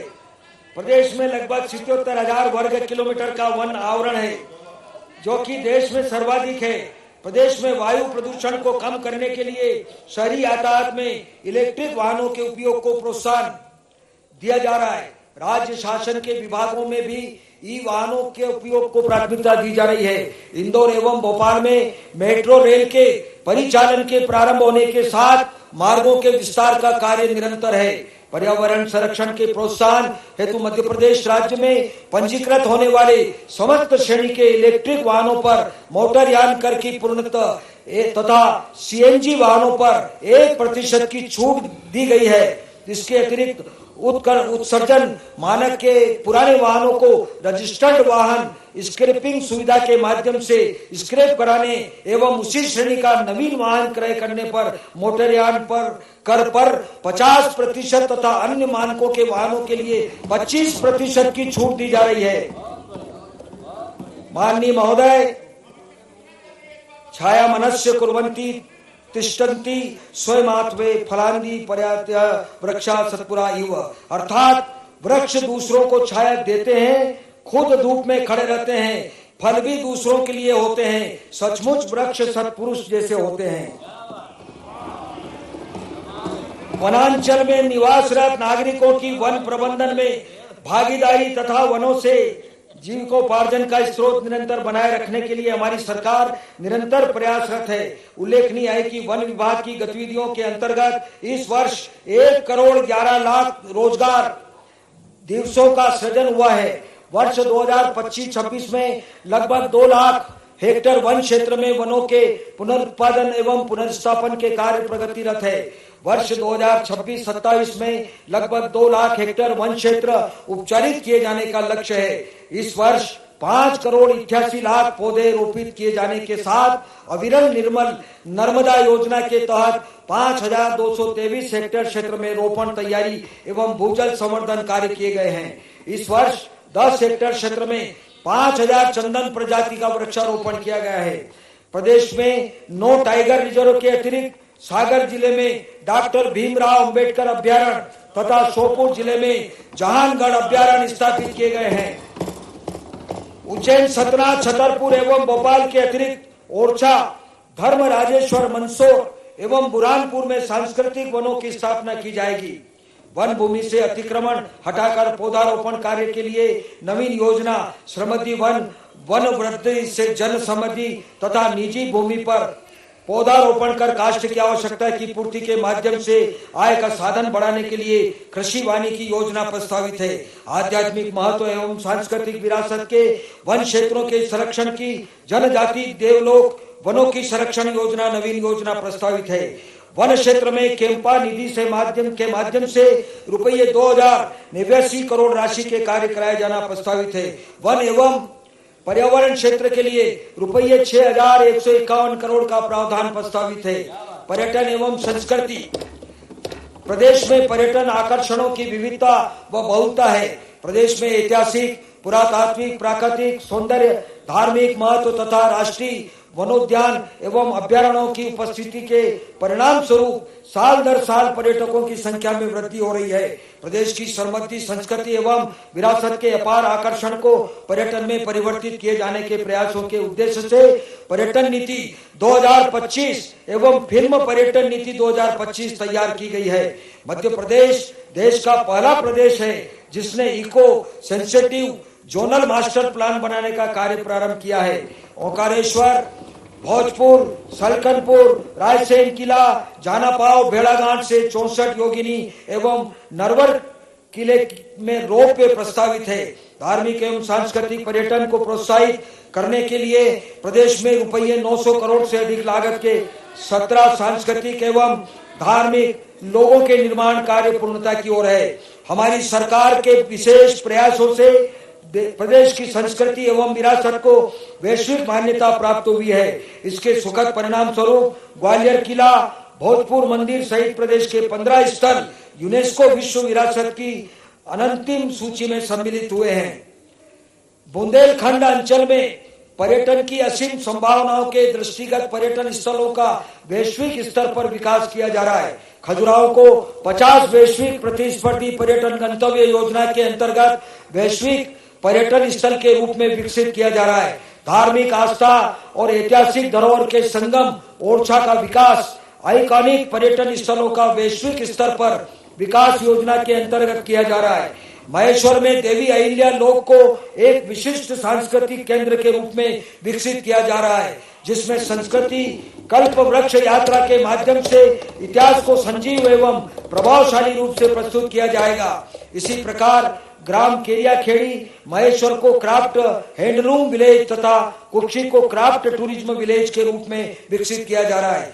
अनुसूचित जनजाति की जीवंतता को अभिव्यक्ति देते अलंकारिक शिल्प सृजन के लिए आदिवर्त जनजाति एवं लोक कला राज्य संग्रहालय खजुराहो में देश की पारंपरिक कलाओं के प्रथम गुरुकुल की स्थापना की गई है। मध्य प्रदेश की जनजाति बोलियों के मौखिक साहित्य को पुस्तक के रूप में प्रकाशित कर जनजाति गीतों तथा गायन परंपरा को आधुनिक माध्यमों में संरक्षित किए जाने के कार्य किए जा रहे हैं। देश में पहली बार मध्य प्रदेश के 5 घुमंतु तथा विमुक्त घुमंतु पारधी कुछ बंदिया बंजारा गाडलिया लुहार और बेड़िया समुदायों की विलुप्त होती बोलियों के शब्द संचय की पृथ्वी और टॉकिंग डिक्शनरी निर्माण का कार्य किया गया है। हमारी सरकार वरिष्ठ जनों को देश के प्रमुख तीर्थ स्थलों की यात्रा की सुविधा प्रदान कर वरिष्ठ जनों के प्रति अपने कर्तव्यों का निर्वहन कर रही है। मुख्यमंत्री तीर्थ दर्शन योजना में वर्ष 2025-26 में 9,600 वरिष्ठ जनों को तीर्थ कराई गई। इस योजना अंतर्गत बजट में रुपये 50 करोड़ का प्रावधान प्रस्तावित है। प्रदेश में वायु मार्ग में यातायात की सुविधा के विस्तार के कार्य किए जा रहे हैं। रीवा से खजुराहो, इंदौर, चित्रकूट, भोपाल, नई दिल्ली तथा दतिया से भोपाल के मध्य उड़ानों का संचालन प्रारंभ हो चुका है। पर्यटन, संस्कृति एवं धर्मस्व के क्षेत्र में रुपये 2055 करोड़ का प्रावधान प्रस्तावित है।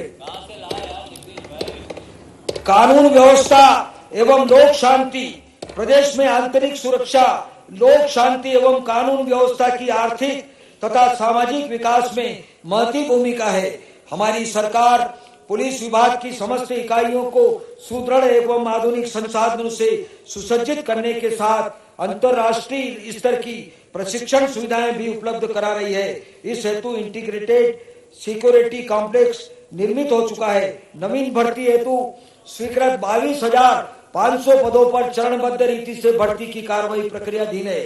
आपराधिक न्याय प्रणाली के विभिन्न घटकों यथा पुलिस, न्यायपालिका, अभियोजन, जेल, स्वास्थ्य एवं फॉरेंसिक विभागों के मध्य निर्बाध डिजिटल डाटा साझा करने के दृष्टिगत एकीकृत डिजिटल प्लेटफॉर्म विकसित किया गया है। इस प्रणाली के अंतर्गत 14 लाख से अधिक ई समन एवं वारंट तामील किए गए हैं। नवीन कानून के अंतर्गत ई साक्ष्य ऐप पर 1,39,000 से अधिक ई साक्ष्य की कार्रवाई हुई है। अपराध अनुसंधान को त्वरित एवं प्रभावी बनाने की दृष्टि से ई विवेचना ऐप विकसित किया गया है। ई विवेचना अंतर्गत 25,000 टैबलेट प्रदान किए जा रहे हैं। आपातकालीन सेवा नंबर 112 से अन्य सेवाएं यथा एम्बुलेंस, अग्निशमन, महिला आपदा प्रबंधन, रेल मदद तथा एक्सीडेंट रिस्पांस सर्विस आदि भी समेकित की गई है। हमारी सरकार पुलिस कर्मियों के साथ उनके परिवार को बेहतर मूलभूत सुविधाएं उपलब्ध करा रही है।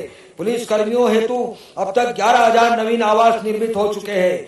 प्रशासकीय भवनों के अंतर्गत 254 थाने, 199 पुलिस चौकी तथा 24 प्रशासकीय भवन निर्मित किए जा रहे हैं। प्रदेश की समस्त जेलों में वीडियो कॉन्फ्रेंसिंग की सुविधा उपलब्ध है।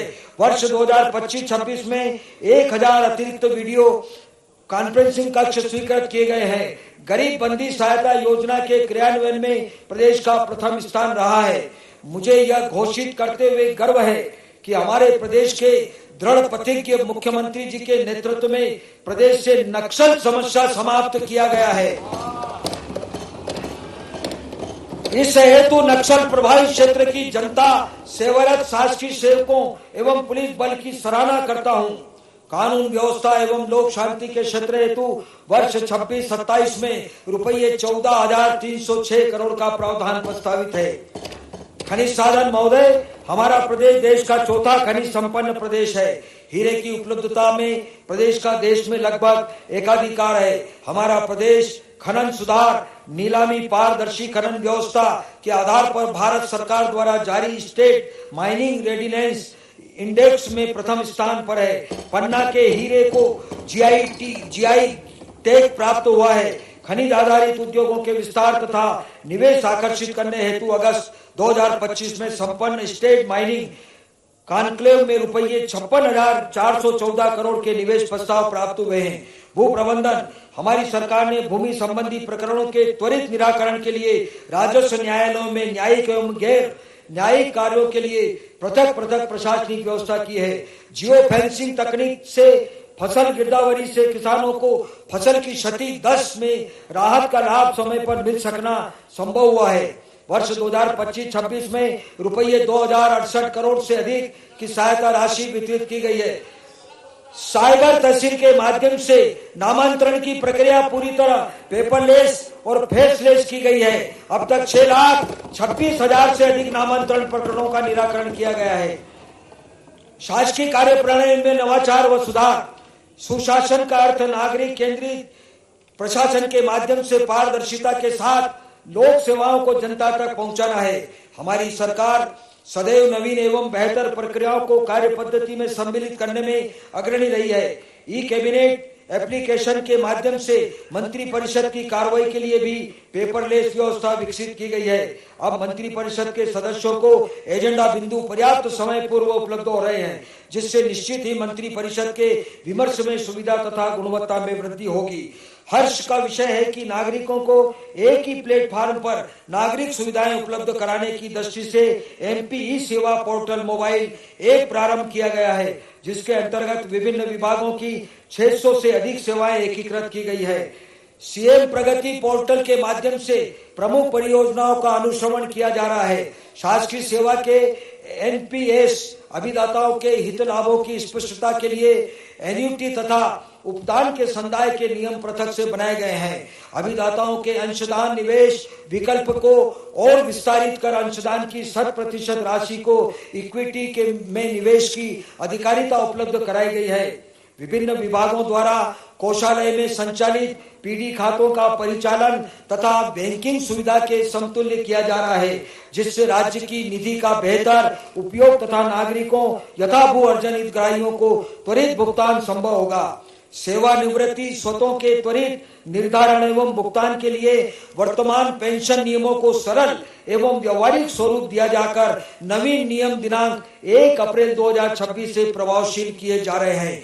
मुझे यह अवगत कराते हुए हर्ष है कि हमारी संवेदनशील सरकार ने परिवार पेंशन की पात्रता अविवाहित तलाकशुदा विधवा पुत्री को भी प्रदान की है। पेंशन संबंधी समस्त कार्रवाइयों में मानवीय हस्तक्षेप न्यूनतम कर इलेक्ट्रॉनिक प्रणाली के माध्यम से केंद्रीकृत पेंशन व्यवस्था प्रारंभ की जा रही है। शासकीय सेवकों के लिए लागू सेवा एवं वित्तीय नियमों को वर्तमान परिप्रेक्ष्य में प्रासंगिक तथा सुगम बनाने की कार्रवाई निरंतर प्रचलित है। वित्तीय अधिकार पुस्तिका 13 वर्ष पश्चात, मध्य प्रदेश सिविल सेवा अवकाश नियम 48 वर्ष पश्चात तथा मध्य प्रदेश सिविल सेवा पेंशन नियम 49 वर्ष पश्चात अद्यतन किए गए हैं। राष्ट्रीय पेंशन प्रणाली के लिए नियम जारी किए जा रहे हैं।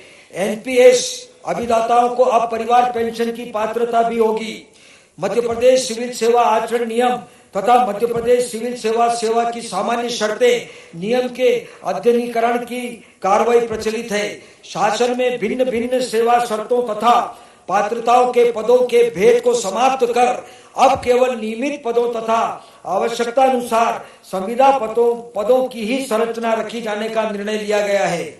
इस निर्णय से शासकीय सेवकों को लाभ होगा तथा शासन को उनके हित लाभों के निर्णय लेने में सुविधा होगी। शासकीय सेवकों की भविष्य निधि में जमा होने वाली राशियों से के सटीक लेखांकन एवं त्वरित भुगतान के लिए ईजीपीएफ एवं ईडीपीएफ की प्रणाली विकसित की गई है।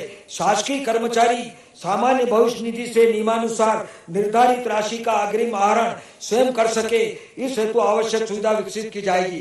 प्रदेश के लगभग 7 लाख कार्मिकों के वेतन देयकों का जनरेशन भी केंद्रीकृत व्यवस्था से किया जा रहा है। इस व्यवस्था से सभी शासकीय सेवकों को प्रतिमाह नियत तिथि पर वेतन प्राप्त होना सुनिश्चित हुआ है।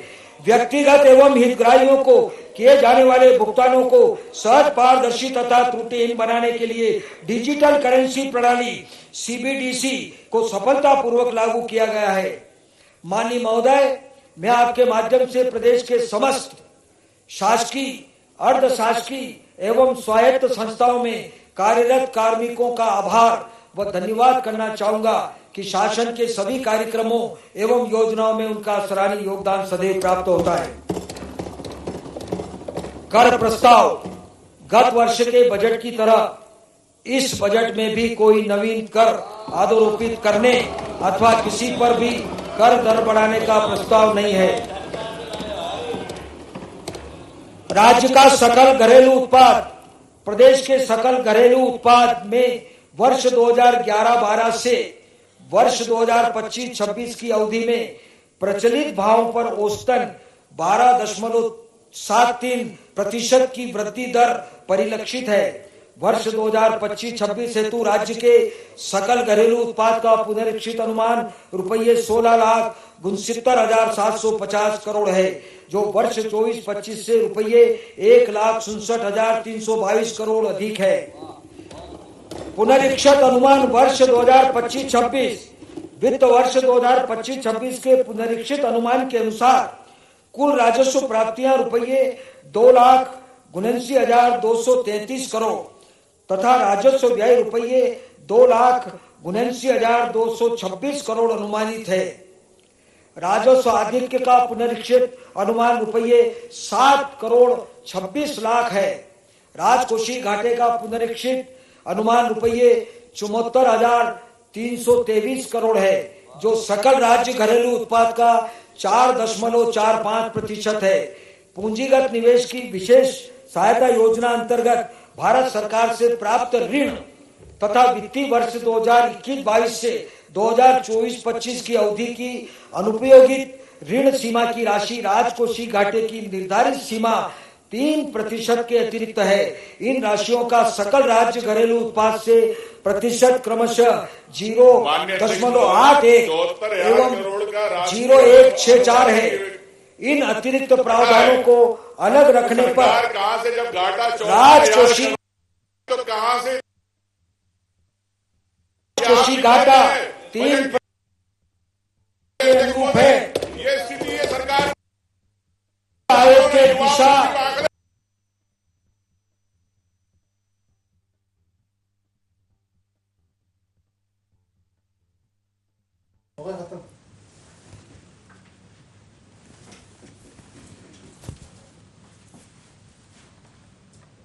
बता दें, MP को उपहार बजट पेश किया गया है और वित्त मंत्री जगदीश देवड़ा ने बजट पेश किया है, जहां विधानसभा में उनकी ओर से बजट पेश किया गया। प्रदेशवासियों को समृद्धि की सौगात मोहन सरकार की ओर से दी गई है। बता दें कि विकसित भारत में योगदान देगा ये बजट। शिक्षा और स्वास्थ्य पर भी विशेष फोकस मोहन सरकार की ओर से रखा गया। बजट अनुमान की तुलना में वर्ष 2026-27 के लिए प्रस्तुत की जा रहे बजट के आकार में 11% तथा राज्य के सकल घरेलू उत्पाद में 10.69% वृद्धि हुई है। राजस्व प्राप्तियां 26-27 में कुल राजस्व प्राप्तियों का बजट अनुमान रुपये 3,08,703 करोड़। राजस्व प्राप्तियों में राज्य करों से प्राप्तियां रुपये 1,17,667 करोड़ तथा केंद्रीय करों में प्रदेश के हिस्से के अंतर्गत प्राप्तियां रुपये 1,12,137 करोड़ अनुमानित है।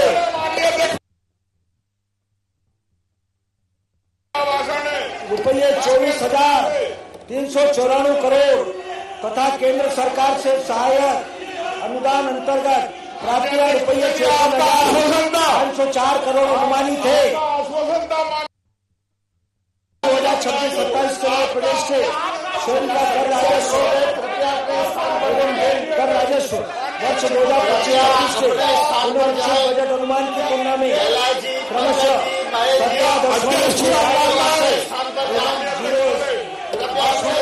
17.4% अधिक होने का सबको बजट पर अपनी बात राज्य प्राप्तियों का वर्ष 2025-26 का अनुमान रुपये 2,79,234 करोड़, जिसमें रुपये 29,469 करोड़ की 2026-27 के लिए रुपये 3,08,703 करोड़ का प्रावधान प्रस्तावित थे। ये आसंदी की अपमानना विनियोग वर्ष 2026-27 के लिए 26-27 के लिए कुल विनियोग की राशि 4,38,317 करोड़, राजस्व व्यय रुपये 3,08,659 करोड़ तथा पूंजीगत परिव्यय रुपये 80,266 करोड़ प्रस्तावित है। सामाजिक आर्थिक उत्थान की योजनाओं के लिए वर्ष 2026-27 के लिए समग्र रूप से बजट अनुमान रुपये 1,83,708 करोड़, जिसमें अनुसूचित जनजाति तथा अनुसूचित जाति वर्ग के लिए बजट में क्रमशः 26% तथा 17% की राशि प्रस्तावित है। वर्ष 2025-26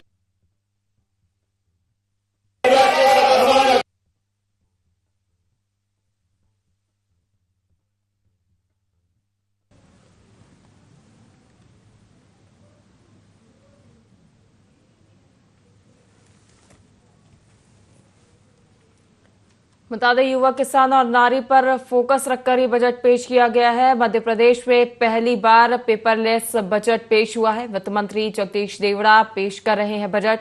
एमपी को उपहार स्वरूप ये बजट पेश किया गया है। बजट शानदार बताया जा रहा है और बजट में सभी वर्गों का ध्यान वर्ष 3,89,397 करोड़ तथा कुल व्यय रुपये 3,88,925 करोड़ अनुमानित होने से वर्ष 2026 शुद्ध लेन देन रुपये 472 करोड़ अनुमानित है। आपके निर्देश के बावजूद राजकोषीय स्थिति राज्य के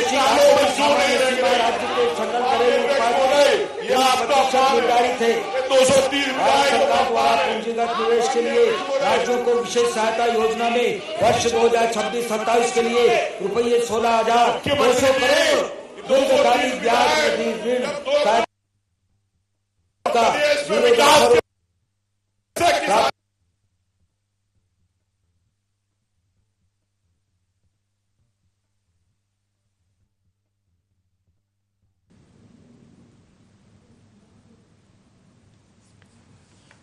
मध्य प्रदेश की डॉक्टर मोहन यादव सरकार का बजट पेश हो रहा है और वित्त मंत्री जगदीश देवड़ा विधानसभा में बजट पेश कर रहे हैं। एमपी का बजट सरकार का विकास पथ, प्रदेशवासियों को समृद्धि की सौगात मध्य प्रदेश सरकार की ओर से दी जा रही है।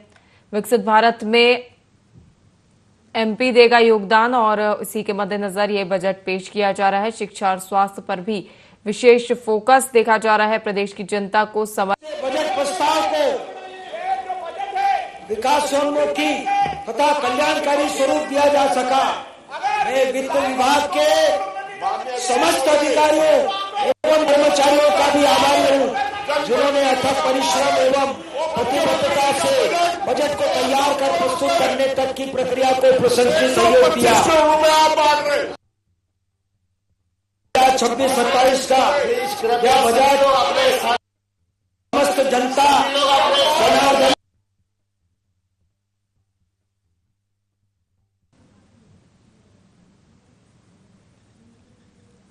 मध्य प्रदेश विधानसभा में वित्त मंत्री जगदीश देवड़ा वित्तीय वर्ष 2026-27 का बजट भाषण दे रहे हैं और डॉक्टर मोहन यादव सरकार का ये तीसरा और बतौर वित्त मंत्री जगदीश देवड़ा का 7वां बजट है। देवड़ा ने कहा कि हमारी सरकार का उद्देश्य हर हाथ को काम देना है। 1 लाख किसानों को सोलर पंप देने की घोषणा इस दौरान की जा रही है। हालांकि विपक्ष का जोरदार हंगामा भी विधानसभा में देखने को मिल रहा है और हंगामे के बीच बजट पेश किया जा रहा है। वित्त मंत्री ने इस दौरान ये भी कहा कि ये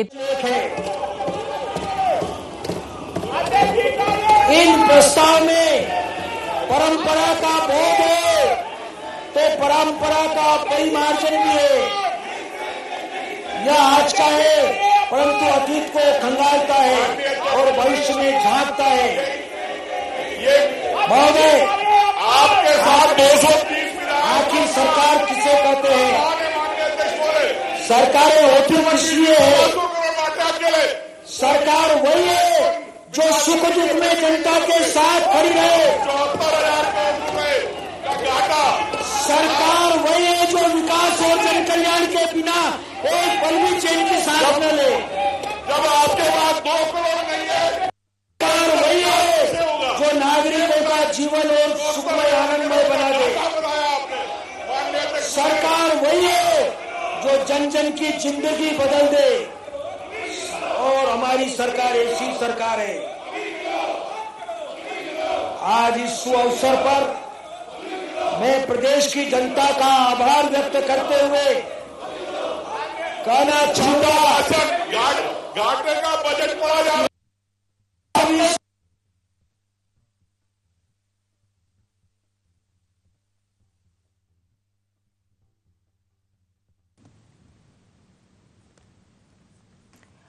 वित्त मंत्री जगदीश देवड़ा इस दौरान भाषण दे रहे हैं, जहां उन्होंने कहा, हर नारी को न्याय हमारी सरकार का उद्देश्य है। हम देश के तीसरे युवा प्रदेश हैं। युवाओं के हाथ को काम मिले ही हमारा संकल्प है। लाडली बहना योजना के लिए 23,882 करोड़ रुपए का प्रावधान इस दौरान किया गया है। प्रदेश में कोई नया टैक्स नहीं लगेगा, ये भी जगदीश देवड़ा ने इसमें दीप बन चले जलते रहे, दीप बन चलते रहे, पुष्प बन खिलते रहे, लोक मंगल के लिए चलते रहे, चलते रहे। जय हिंद, जय मध्य प्रदेश।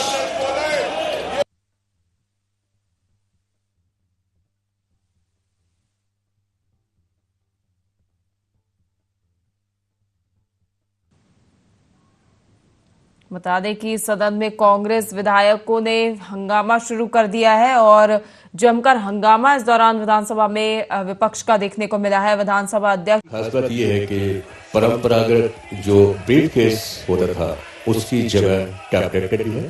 टैबलेट से पूरा बजट पेश किया गया है। बता दें कि कांग्रेस विधायक सरकार पर कर्ज के विरोध में खाली डिब्बे और गुल्लक लेकर विधानसभा पहुंचे थे और उनकी ओर से विरोध प्रदर्शन किया गया था और सदन में भी जमकर हंगामा देखने को मिला है। उन्होंने कहा कि राज्य का कर्ज लगातार बढ़ता जा रहा है। विरोध के दौरान कांग्रेस नेताओं ने तख्तियां पकड़ी हुई थी और इन पर लिखा हुआ था कि कर्ज बजट से ज्यादा है, फिर आप कहते हैं कि सब ठीक है। वहीं बजट से जुड़े कुछ अहम मुद्दे आपको बता दें, जहां 3,000 करोड़ से किसानों को 1 लाख सोलर पंप उपलब्ध कराए जाएंगे। पीएम आवास के लिए 6,850 करोड़ का प्रावधान है। पीएम जनमन के लिए 900 करोड़ का प्रावधान इस बजट में किया गया है। जी राम जी के लिए 10,428 करोड़ का प्रावधान है इस बजट में। मत्स्य उत्पादन के लिए 412 करोड़ का प्रावधान। पंचायत और ग्रामीण विकास विभाग के लिए 40,062 करोड़ रुपए का प्रावधान किया गया है। वहीं 21,630 करोड़ की मुख्यमंत्री मजरा टोला सड़क योजना को मंजूरी दी जा चुकी है, जिसके तहत मजरे टोलों में सड़क निर्माण किया जाएगा और मजरे टोलों को सड़क से कनेक्टिविटी दी जाएगी।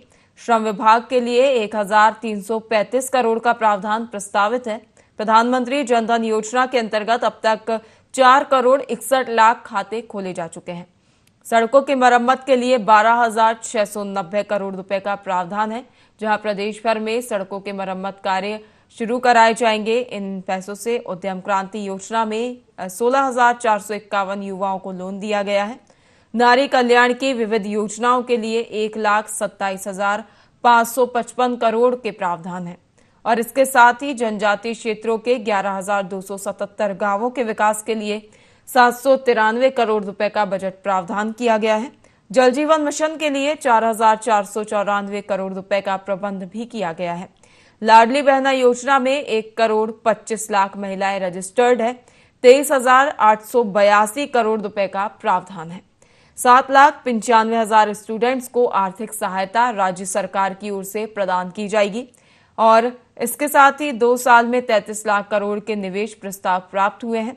19,300 एकड़ जमीन पर इंडस्ट्रियल और आईटी पार्क विकसित किए जा रहे हैं, जिससे प्रदेश में निवेश बढ़ेगा, युवाओं को रोजगार मिलेगा और प्रदेश के जो सुख समृद्धि में इसको काफी सफल प्रयास भी माना जा रहा है। प्रधानमंत्री सुरक्षा बीमा योजना में 3 करोड़ 64 लाख पंजीयन कराए जाएंगे। प्रधानमंत्री जीवन ज्योति योजना में 1 करोड़ 54 लाख पंजीयन कराए गए हैं। अटल पेंशन योजना में 46 लाख पंजीयन है।